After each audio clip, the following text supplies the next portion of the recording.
Opening bell of the NFL Stock Exchange pod. I'm Connor Rogers. With me, as always, is my co-host Trevor Sikkema.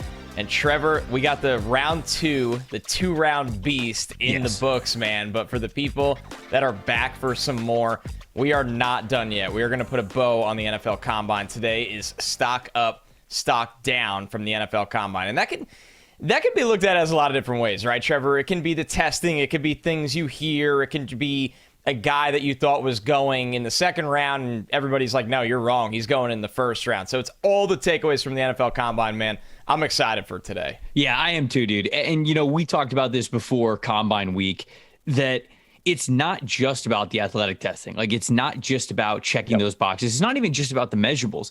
It's about us finding out what the league really thinks on some of these players, because this is the time where you really get to talk to a lot of people within the league. So, you know, when we get to these stock up and stock downs, yeah, I think we're going to highlight some performances and things that they did this past weekend. But especially with the stock down segment, it's going to be more of not necessarily we're totally changing what we think of this player in our evals, but more of we're updating you guys, or trying to update you guys on what the league thinks of some of these players. So I think that that's what a lot of this is going to be about, but it's going to be good to get the people some information that we were able to learn in Indianapolis. I'm sure we can't share all of it. I know there's some things that I can't share, but I'll try to share as much as possible. Yeah, some of it has to stay in the holster. That's just the rules. It'll slowly be leaked out over time, but Trevor, let's start on a positive note, man. Who you rolling with out of the gate that you think had a really nice week in Indy? Dude, there's been conflicted reports on this player. So this is why I really wanted to start out with this.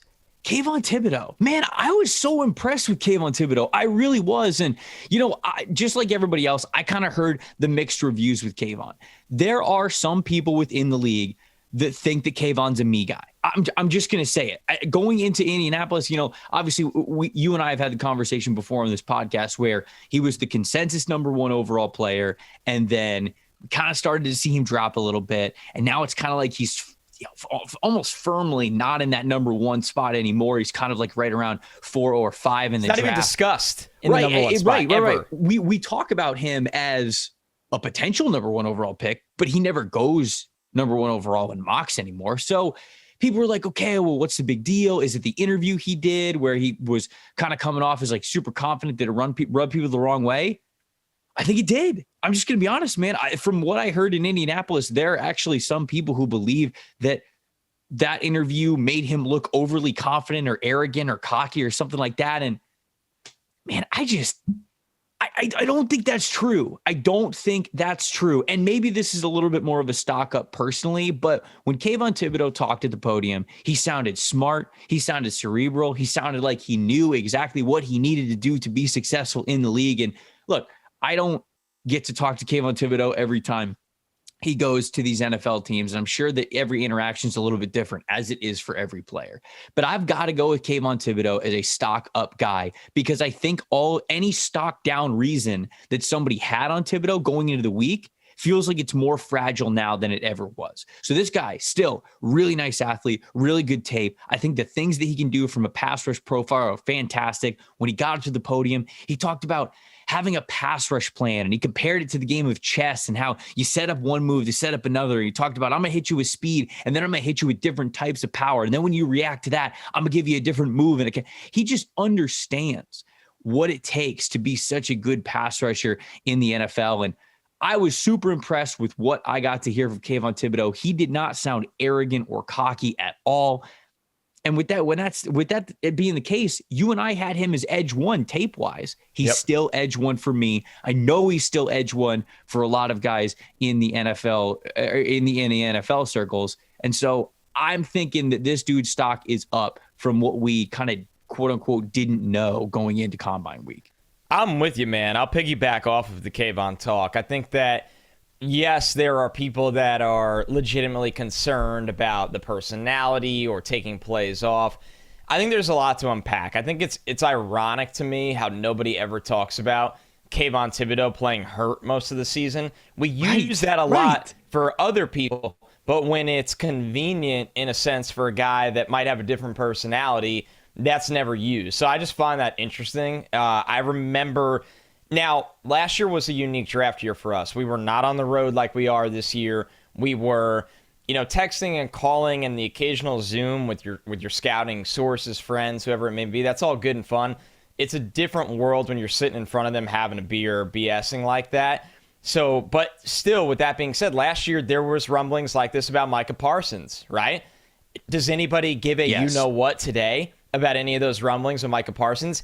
He was not only the Defensive Rookie of the Year, he was in contention for the Defensive Player of the Year. So I think when you unpack these things, you need to be careful because, yes, they can be very real. There can be character concerns of players. Do not ignore that. But with Kayvon Thibodeaux, I think one of the better ways I had it put to me was, and this is very important, he is not a bad guy at all. He is not even close. He is a forward-thinking, smart guy that might think he's even a little ahead of where where he is, right? Like some guys might always think they're the smartest guy in the room, and that might not always be the case. And that's not like a terrible thing to me. That's just somebody that likes to think for themselves, likes to be outspoken. When you get in a room with look at the rooms he could walk into with veteran defenders that are picking in the top 5, right? Like, I know this is a biased view, but there's a realistic chance he goes to the New York Jets. If he's in a room with Karlaftis and Kyren Williams, I think he's going to be okay. Maybe that's just me being biased, but I think it's different when you have leaders around you. And there's guys like that on multiple teams he can go to. So, I don't know. I don't walk away with the concerns about Kayvon that people have. And I'm glad you made him a stock up. Yeah, here. man. And it's funny, right? Because what do NFL teams always say they want in their players? Competitiveness. They want an alpha. They want somebody who's always going to win. And then sometimes when we get a player who exudes that and we go, okay, no, that's too far. Like, that's a little too far. It's like there's a line. But it seems like the line moves. It's imaginary. Like it's different for everyone. The line moves for some people. And so, look, like I said, things are still split on Kayvon Thibodeaux. But to your point, he seemed like such a dude who was so motivated, who understood what it takes to be great. He's got the ability to go along with that. And of course, hard work is the main ingredient in everything. You got to put everything into this to be a really good college football player, to be a top 10 draft pick, to be an all-pro and a good NFL player. But Kayvon seems to understand that. So will he end up doing that? Who knows? But that's the case for every player. And Kayvon seems to be getting, I'll say, unfairly treated, or at least up until the combine he did. And in Indianapolis, I was very impressed with the young man. I think that he has still the world in front of him because of what I saw this past weekend. Yeah, I'm excited for him. And another guy that I'm excited for, my first stock up here, is Jermaine Johnson, another edge rusher in this group who is just kind of on the roller coaster going up the entire draft process at this point. And you're wondering, or I've been wondering, will it ever come down a little bit? And it's just not. We're at the point where it's just not. I think the sky is truly the limit for him with the draft at this point, where, JUCO, Georgia, where there was improvement, and then Georgia to Florida State, where there was drastic improvement. And it was a podium I couldn't walk away from, Trevor. And with the combine, for those listening that haven't gotten to go, it's a very fascinating setup. Number one, it's very early in the morning, especially when the process of the week is very long. And I'm not talking about for us, who cares about us? I'm talking about the players. They're on podiums, and the guys that are more popular get the big podiums, and the guys that are not get little side podiums. And obviously Jermaine got a big podium, but there was bigger players on podiums at the time where he didn't have the biggest group around him, but he had a solid group. And I couldn't walk away. I think there's a difference between cocky and confident, and I think there's also a self-awareness that is so vital. Some guys don't like to explain why they were a one-year wonder or why they broke out late, and Jermaine was honest in a football sense. He's like, I love rushing off the tackle's outside shoulder. That's what I love to do. When I went to Florida State, there was a mutual understanding between us, how I was going to be used, the volume I was going to be used at, and that with that promises being made, they were going to get all of me. They were going to get the best version of me. And he went out there and did that. And forget the podium, as great as it was, the 1-5-5 10-yard split, Trevor, is rare territory. It is the 97 percentile. Okay, let me correct myself. 98 percentile. Yeah, don't shortchange him. Don't shortchange him that 1 percentile. He deserves it. Get off the ball is rare, like very rare. And he is a violent player. So when you have that get off and that violent approach as a 3-down player, not as a rusher or a run defender, like, let's be real. When we talk about Trayvon Walker, he's a really good run defender right now that's trying to figure out rushing the passer. When you talk about David Ojabo, it's the opposite. When you watch Jermaine Johnson, it's all there right now. He's probably going in the top 10. I love the person. I love the player. And I honestly think quietly he can very well be the defensive rookie of the year. That's how ready he is to go. Man, I'm glad that you highlighted him there, because he, along with a handful of players we've mentioned on this podcast here, has had an unbelievable month. And when I watched Jermaine Johnson tape, when we talked about the edge rush rankings in this class, I liked Jermaine Johnson, but I really did. I thought he was kind of more of a run defender than a pass rusher. And a lot of his best tape is in run defense and being very stout and having his hand in the dirt, being that 5-tech kind of base defensive end, really holding the line of scrimmage. There would be flashes of him as a pass rusher at Florida State, but they didn't happen all the time. It's not like it was a weekly occurrence that he was putting 1 or 2 or 3 of these flashes out there. And so because the flashes of pass rush seem to be few and far between, I said to myself, maybe he doesn't quite have it. But the thing is, Connor, something that I didn't take into the equation and something that I could see in hindsight now is those pass rush flashes were good. They were really good. And I didn't put enough weight into that. Just because I didn't see it as consistently as I wanted to didn't mean they weren't as nice as they were. I mean, like you said, exploding off the ball with that 10-yard split, attacking the outside shoulder, using those violent quick hands, using a push pull, using a club rip, doing different kinds of moves to get away. And when he was able to put that on display, pin his ears back, as coaches say, he was dominant, man. He really was, even in those couple of instances. We go to the Senior Bowl. They tell him, hey, you're just pass rushing in this drill. Jermaine Johnson went, okay, great. And he dominated everybody that he went up against when it came to the one-on-ones. Then you go here to the combine. He tests fantastic. He's got a great podium session. All of that, to me, I agree, spells out a top 10 pick. And I think that he's going to, top 15, I think is the floor for him. Yep. I think that that's the lock for Jermaine Johnson. I really do think that he's going to be in that range, top 10, top 15 or something like that. So I agree with you, man. Stock up. Certainly from when we started this podcast, I liked him. Now I love him as a player. All right, man, this is where it gets not, we'll ping pong this. This is where it gets maybe not as fun, but it's very vital. I mean, Trevor and I, when we started this show, not only did we want to have fun, we wanted to do the draft, but we also wanted transparency and honesty in the process of this is real. This is real-time scouting sometimes. Where are you looking for your first stock down and why? Unfortunately, this is our boy, Connor, and he might be a little bit more your boy than me, but Kyren Williams, the running back out of Notre Dame. There's no doubt. He ends up running a official 4.65 40-yard dash. Oh, man. Jordan Davis and Kyren Williams, not that different. Kyren kind of shows up and at his podium. I actually really loved his podium. He was somebody who, again, was very confident.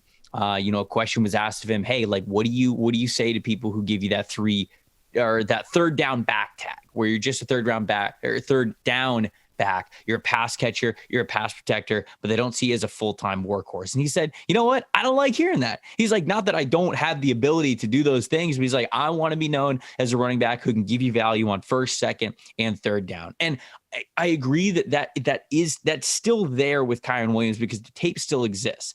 But him running I think it was a 4.7 flat unofficial 40-yard dash, and I think he got bumped up to a 4.65. It just doesn't show you too much of breakaway speed. Now, I do think the 40 is a little bit overvalued for running backs, right? You're almost never in a situation where you're taking off and you're hitting a home run. But it does matter because the NFL game is only going to get faster. And if I already kind of had speed concerns with Kyren Williams in his college tape, what we saw this past weekend with his athletic profile and his athletic score does not give me a ton of faith that he'll be able to win athletically in the league. I think he's a good player. I think he's patient. I think he's got quick feet. His running style is extremely determined. All of those attributes just as important as speed for an NFL back. I mentioned the soft hands.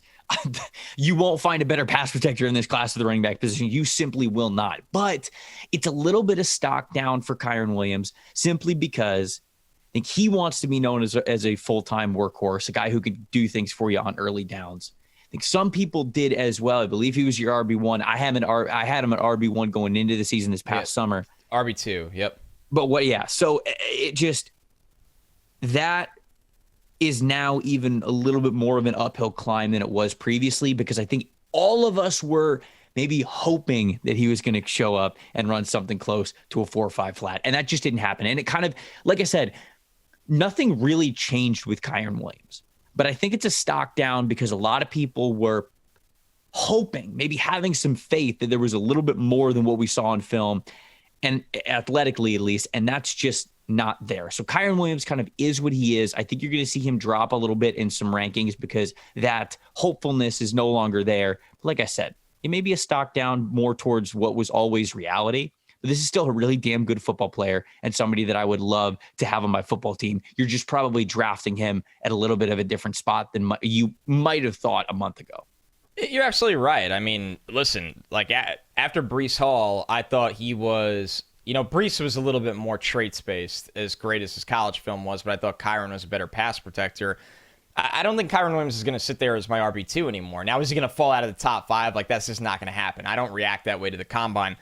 But I think it hurts that he's just not an athlete at a skill position. And why that hurts so much is you could still evaluate Kyren Williams, the same way in terms of what he's going to be, but he's also a guy that you think you can get now later. And I'm not talking about him himself. I'm talking about like that player. That player exists later on because you're not separating yourself athletically, but you do everything the right way. It's a weird fine balance. It's really disappointing. There's no doubt about that. He's a top 5 running back in this class. He's one of the rare guys that can play all 3 downs, but it hurts. There's just no way around it. And I'll move things to somebody that I'm disappointed in, not from testing numbers, but from the fact of what he didn't do. And that's George Karlaftis. And George Karlaftis has become a tough player to talk about because I think he has people that are huge fans and they don't like the criticism. Then he has, on the other spectrum, people that aren't fans. I think you and I have been transparent, and when we did our Edge episode, we are very in the middle on George Karlaftis. We do not see a player even close to Thibodeaux, Hutchinson, for me, Jermaine Johnson. But you also see a high floor run defender that can give you some power, effort, pass rush production. I really cared about his combine because I wanted to know what that 3-cone would look like. I want to know what that change of direction is. I want to know what that 10-yard would be from the 40. And it's cool that he benched. It's cool that he had a 38-inch vertical. But you didn't do the 40, and you didn't do the 3-cone. And to me, I think there's a reason. I do. I'm being honest. And maybe that's an assumption, and maybe that's wrong, and I'm sure he'll do it at the pro day. But I think there's a reason. And then on top of that, some buzz that is interviewed. When you sit down with a pass rusher, okay, you want like the ultimate alpha dog in the trenches, like I am going to whoop your offensive line, and then I'm going to kill your quarterback. And I think people, when they sat down with KT, for even the questions they had about him, didn't worry about that. With Hutch, Jermaine, Ajabo, you don't worry about that. With Karlaftis, I think it was just kind of like a shrug your shoulders interview. He's not a bad guy. He's not a bad person. He's not there's no bad character. But you just want this kill switch. And I think it's on the field at times, no doubt about that. But I think there also was times where he disappeared on tape. So I think for Karlaftis, the reason he's stuck down for me is I don't think he's worth a top 10 pick. I don't think he's worth a top 12 pick because I know the Vikings have been a hot spot at 12. I think the ceiling might not be worthy of a top 15 pick. I think he's a back end of round 1 guy, like we saw with Rousseau last year, where it's like, okay, he's going to be a long-term starter, and we just think that double-digit sack kind of player might not be there. And that's more opinion from me. Right. But it's tough when you read about a guy in the top 12 of mock drafts for a year, and then the one question you had really with that 3 cone and that 40 for him to take the next steps, he passed on it. He gets the Ryan Kerrigan comp a lot. And I can't remember Ryan Kerrigan's mock draftable, so I'm looking it up right now. Yeah, pull it up. Okay, Ryan Kerrigan, 6'4", 267 pounds. Okay, that's somewhat similar to Karlaftis. 40-yard dash. Kerrigan had a 4.67. Vertical jump, he had 33.5, so Karlaftis got him there. Broad jump, 122. He also didn't do the 3 cone, I don't believe, at the combine. Kerrigan did. So he is Ryan Kerrigan. Yeah, but I'm just kidding. Kerrigan's career is nuts, right? Because Ben Solek and I had this joke where, I guess it's not entirely a joke, that Ryan Kerrigan's got the quietest Hall of Fame career ever because it was just like double-digit sack season one after the other.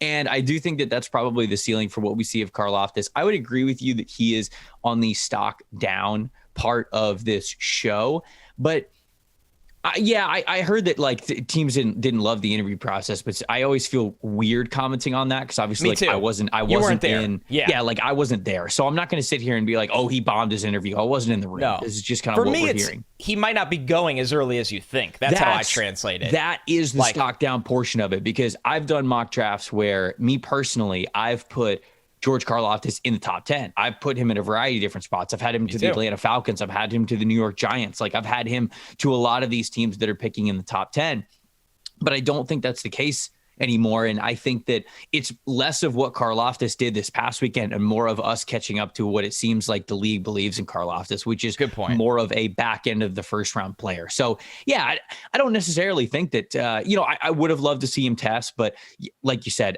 I'm sure there's a reason. I'm sure he was trying to put his best foot forward. A lot of these guys are now. There are a lot of prospects who are not shy.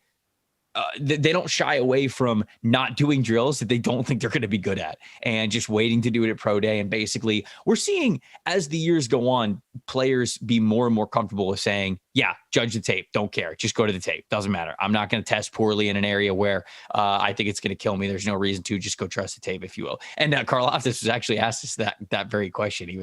I can't remember if it was pass rushing or something or whatever. He's like, oh, what do you have to say about, answering these questions? He just looked the guy dead in the eye and he goes, go watch the tape. And that's it. And I'm like, all right, that's pretty cool. So I think that that's kind of where we are with Karlaftis. I just think it's more of us catching up to what the league believes on him. I think he's a player that you could probably get more around picks 15 to 25 than you would have to spend a top 10 pick on him. So that's where I am on it. That's kind of the overall thesis of my point, right? I think it's like, and I'm glad you clarified the interview situation because, yeah, you don't want to be there. Everybody has different interpretations of people and how they interview and how they interact. But I think when there is a building consensus amongst a couple different teams you talk to that are in the range to draft the player, you don't necessarily use it as like, oh, this guy like is a bad person or, oh, this guy's like a dud. It's like more of a, oh, that team is probably not going to take him. And my job, while is, very heavily our jobs are scouting, evaluating, but our jobs are also storytelling and our jobs are also painting the picture of what the NFL draft is going to look like. And we're never going to shy away from that. And I think that's just the reality. But on a happier note, Trevor, who's your second stock up? Okay, this one's a fun one. And I sent you my stock up notes before the show. And this one is one that I have added since I sent it to you. Stock up Mitch Trubisky. Dude, I went into Indianapolis Combine Week not thinking that I was going to hear the name Mitch Trubisky nearly as much as I did. And I think I heard scouts, I heard media members, I heard like rumblings from teams. Everybody was talking about Mitch Trubisky at the beginning of the week. And I think that kind of sums up what a lot of teams might think about this quarterback class, right? Like if a guy like Trubisky is getting this much buzz, and Trubisky, obviously a former number 2 overall pick in the 2017 NFL draft. Was it 2017 or 2018? 2018. Had to be 2018, right? 17. Was it 17? That was Mahomes and Watson. Oh, you're right. All right, I didn't even mean to say it like that. No, number 2, former number 2 overall pick, starts for the Chicago Bears for 4 years. He's got Matt Nagy there. He plays really well his sophomore year. The Bears are really great his sophomore season in the league. And then the last 2 seasons, I mean, he just kind of crumbled as the rest of that Bears regime crumbled. So he ends up leaving Chicago. He's no longer in Chicago.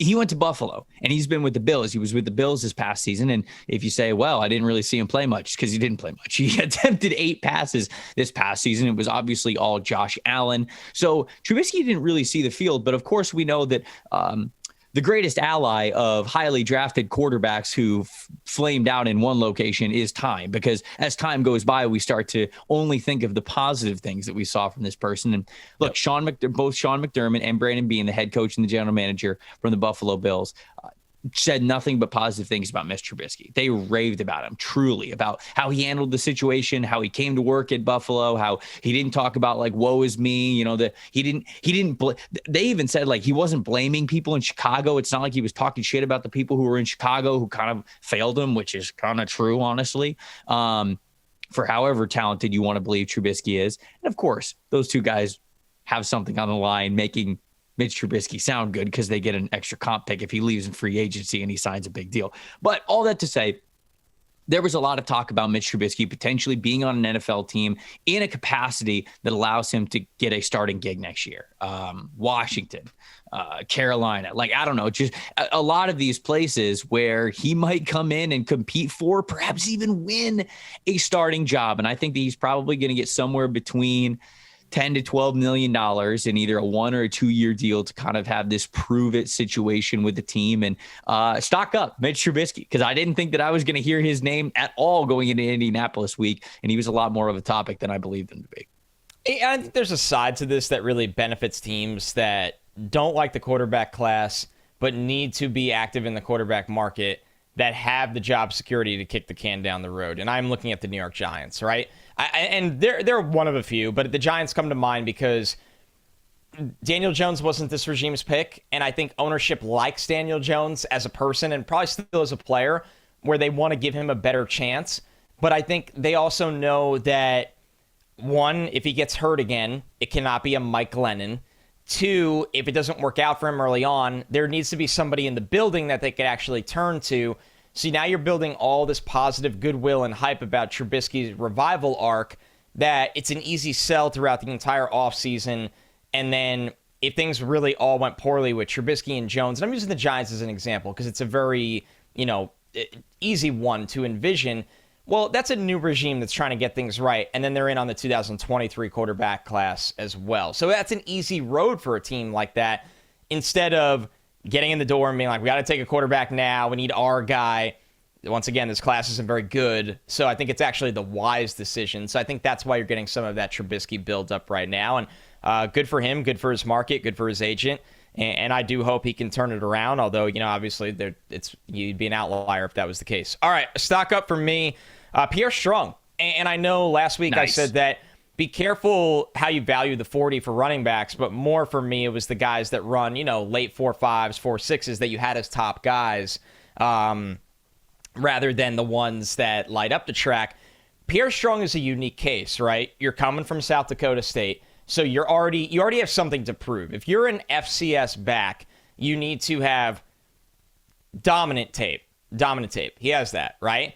But then you also need to either hang with the big dogs athletically or surpass them, because you're already punching, you're below in your weight class. You're already trying to catch up. He goes 4.37 in the 40 and a 36-inch vertical. I think for Pierre Strong, huge. He's in the running back class now, right? He was always like the fun 6th or 7th round guy. And now it's like, no, I'm one of the guys. My vision and speed translates to so many of these schemes that are so popular now with, obviously the Shanahan tree for a long time, but he can fit a lot of schemes in the NFL right now, whether it's, a backup in Minnesota, Cleveland, the Jets, Niners, Rams, Packers, on and on. So I think he's really found himself in the mix. He reminds me of Joseph Adai. There's a little bit of a throwback name for you, Trevor. Nice. I think they have the same body type and that same burst at that body type. And I think that for Strong, this was a big-time combine for him, for a player that, of course, really needs it when you're coming from that level of competition. And, it's just awesome to watch his process from Shrine to Combine to definitely hearing his name called on draft day. No, I love it, man. Pierre Strong, one of the fastest running backs in this class on tape. He definitely showed it this past weekend. Really nice athletic profile. I like how you set it up there. When you come from a small school, you got to have dominant tape because you're going up against less athletic defenders, and you better stand out. You've got to stand out. Get noticed. You cannot have average tape as a small school guy and think that you're going to make it when you jump up that level in competition. I thought the Pierre Strong is a really great example of that, was able to showcase that. He's got a ton of production, almost had 4 straight 1,000-yard seasons with the Jackrabbits. And so he's been productive. Now he's got the athletic scores. I think he's going to be a really nice back in the NFL. So I am glad that you highlighted him. Before I get to my next guy, I got to tell everybody about our friends over at All 22. They are unveiling the newest fantasy football game that hundreds of PFF employees have been playing. All 22 uses PFF grades as one of its main components to test your ability to build a full 53-man roster, offensive line included. So think about it. It's like a fantasy football style where you're going like my roster versus your roster every single week, but it's based off of actual performance, not necessarily stats. If you've ever dreamt of sitting in an NFL front office, if you enjoy the scouting process, you're going to want to check out All 22. Join the wait list now.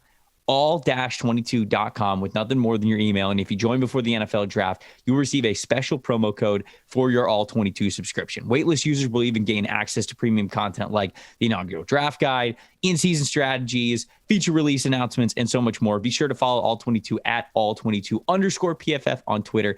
It's less fantasy and more football. Connor, before we get back to the stock up, stock down, I do feel like we need to update the people on our combine draft from the episode that we did last Thursday. We do indeed, and that is because yours truly came out on top, baby. Let's go. 15-9. 15-9 was the final score. Thank you to half my team that didn't do anything in the combine draft. I really appreciate the effort, guys. No, I mean, let's do a quick. I know we're gonna go rapid fire at the end for some of our stock here, but basically, Trevor's big-time winners, Alec Pierce, the best vertical of wide receivers. Yep. Kalen Barnes, the biggest slam dunk of the entire draft. I had the Aiden Hutchinson 3-cone and the Breece Hall vertical. They were top guys, but Trevor took home the volume. You had a lot of guys that just got it done. There's no way around it. This is an L. Dude, I almost hit you with a clean sweep on the linebacker group. I beat you at 40-yard dash with Channing Tindall and Brandon Smith. I got vertical.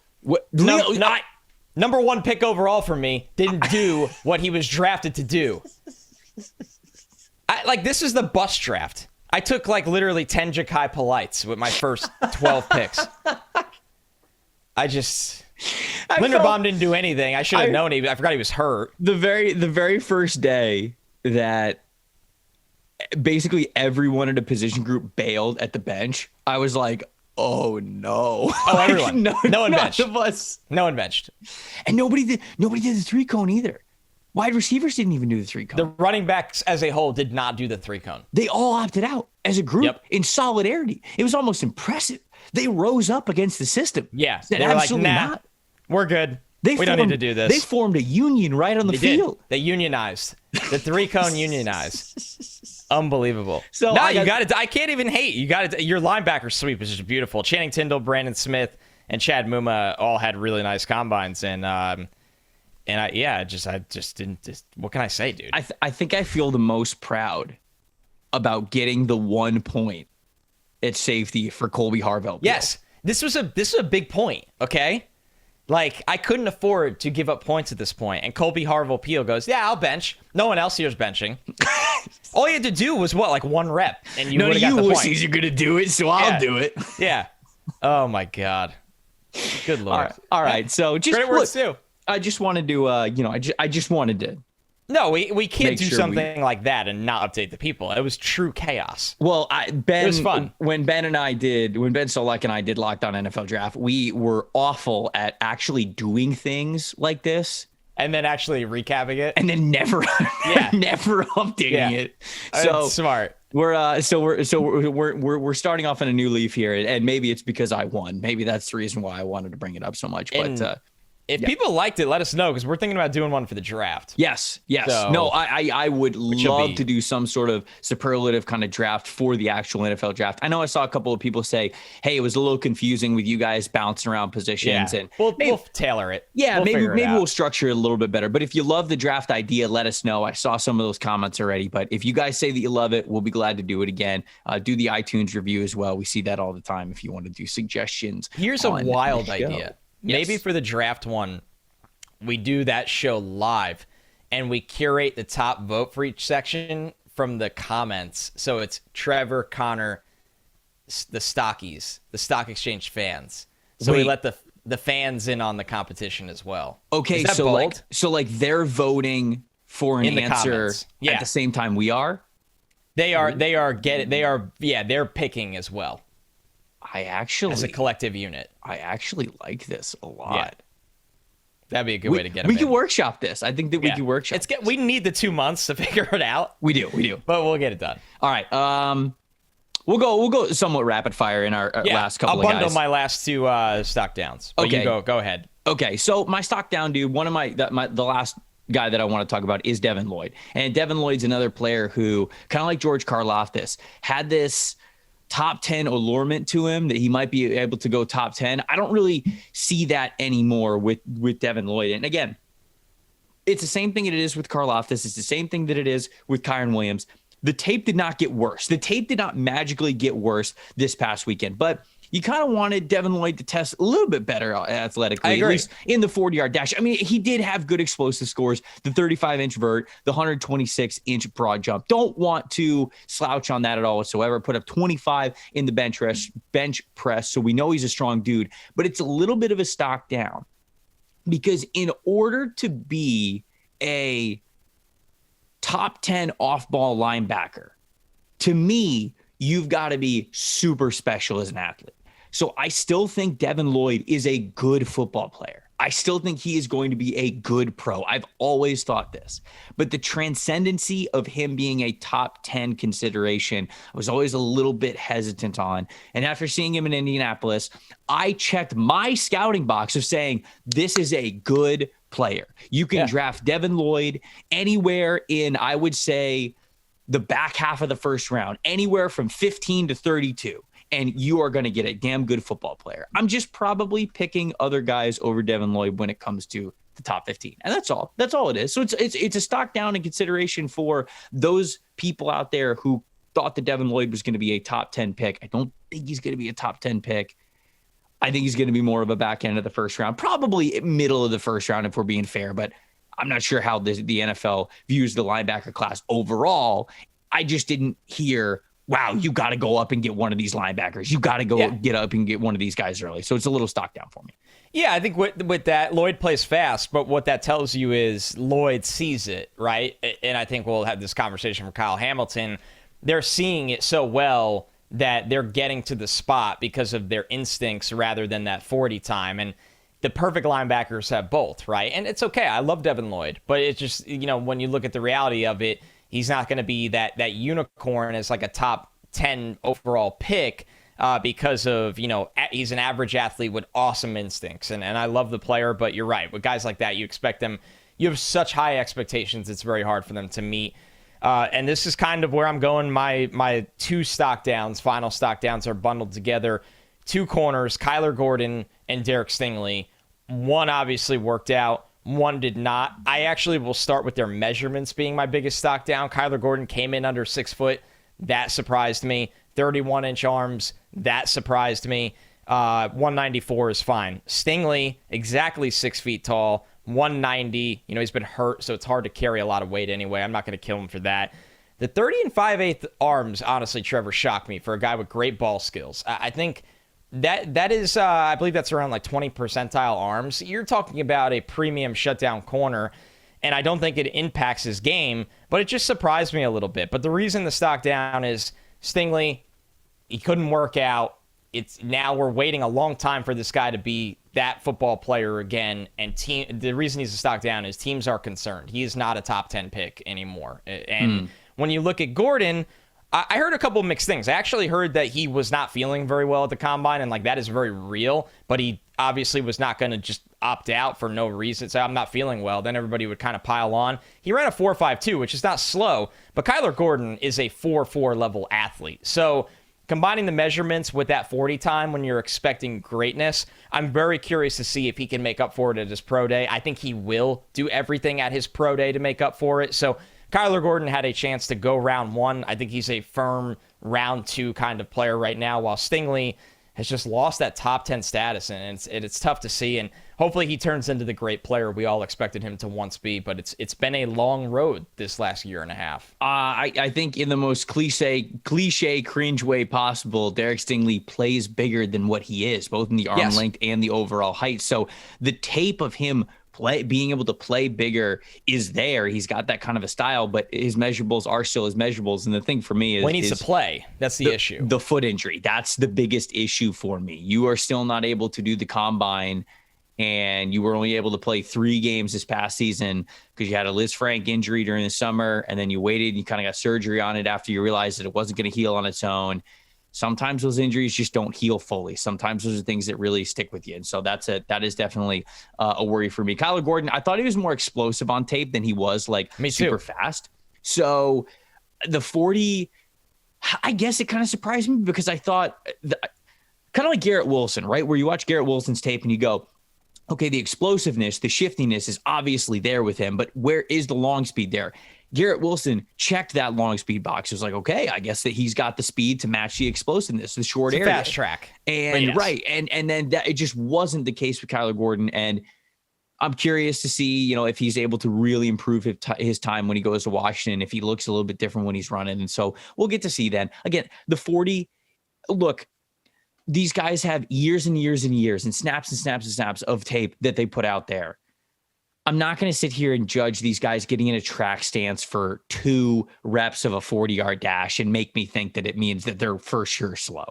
Sometimes the number is so bad that you think, okay, maybe they are that slow. But for Kyler, I'm still optimistic that that athleticism that we were able to see on tape was still there. I want to give 2 parting, I guess, stock up and a stock down. And this is actually probably bad on us. We're bad podcasters here, but one of my stock ups is Malik Willis, and I'm going to highlight Malik Willis, and a lot of people have highlighted Malik Willis, but I heard from a couple of different people that number 2 overall is not like out of the question. Now, this happens every year. So I'm going to tell people to maybe pump the brakes a little bit. We do this every single year. We pump up players. We go, oh yeah, this guy's going here. You remember, like Mac Jones was apparently going number 3 overall. Now that was on the table for them, but it didn't end up happening. And then what ended up happening? He went 15. I mean, that's a massive difference there of where he's going. So we do this every year around this time of year and over the next month, especially as free agency comes out, where we talk about teams really being interested in a player here. But this weekend was the first weekend, whether it's complete smokescreen or not, that I heard that Malik Willis it's not a 0% chance that he could go 2 overall to the Lions. So that was probably what we should have led the show with. Anybody who listened to the full podcast, I'm like perplexed right now. They're getting they're getting a nugget here, but that is something that I heard in Indianapolis. So I assume that, look, even if with Malik Willis's name in that kind of a conversation, I guess the stock has to be up. And I did. Yeah. I loved his podium. I loved his podium session. I thought he was very genuine. He's very real about himself, about where he's coming from, how much he has to grow. He's not sitting up there thinking, yeah, I'm going to be the best starting quarterback in the NFL whenever a team chooses to start me. He's like, look, I got a lot of work to do. I got some technique that I'm working on, some things that I've been able to get better over the last couple of months, last year. He's like, playing at the NFL, it's going to be a different level. I'm going to be able to adjust to the speed. But he had a confidence about him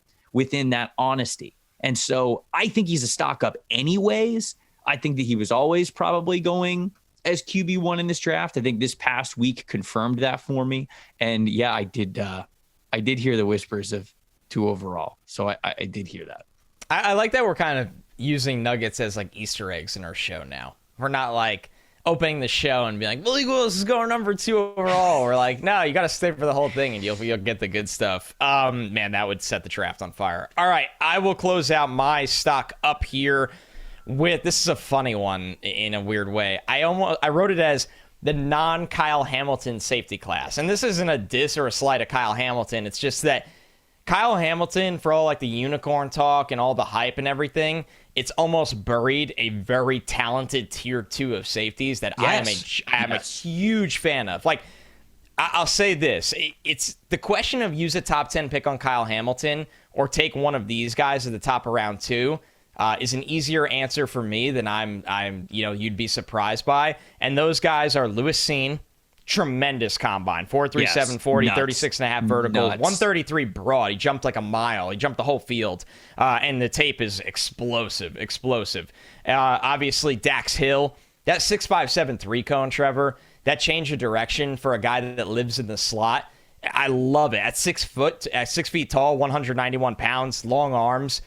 Man, that's a very interchangeable piece. And even Jaquan Brisker, I know he ran the sub 4.5 40. I like the way he carries his weight. He could be a bit of a bruiser coming downhill when he needs to. He's responsible in coverage. So, Seen, Hill, Brisker, they deserve more love. It's as simple as that. And they are top 40 picks. Just because Kyle Hamilton gets all the headlines as the top 10 guy, that's all well and great. These three are NFL starters from day one and very worthy of top 40 selections. And it's happening. Love it.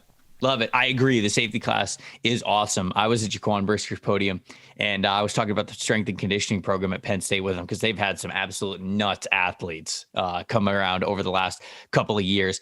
And I said, like, hey, like, do you have any crazy weightlifting stories? And he said, well, right now I have the record for bench for a DB. He said I did 355 6 times. That's sub 200.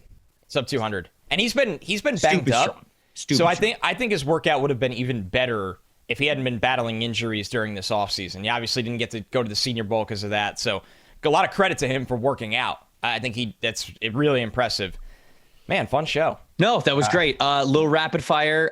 George Pickens, I thought, is a stock up. He had a great combine. Jordan Davis, showing up at a lower weight, performing extremely well. I thought he had a great combine as well. Dameon Pierce impressed as he always does, whether it was the bench press. And were you there for that? I can't remember you were there for Dameon I heard it going on, I think. So I was sitting there watching it, and he's repping him out. Dameon Pierce is repping him out. He gets to his 21st rep, and he is struggling a little bit. Like, this is the last rep that he's going to do, but he's right there. It's not like the guy has to take it from him, and the spotter puts his hands down to go take it, and you can hear Dameon Pierce yell because the spotter's got a mic on for everybody to hear him in the arena.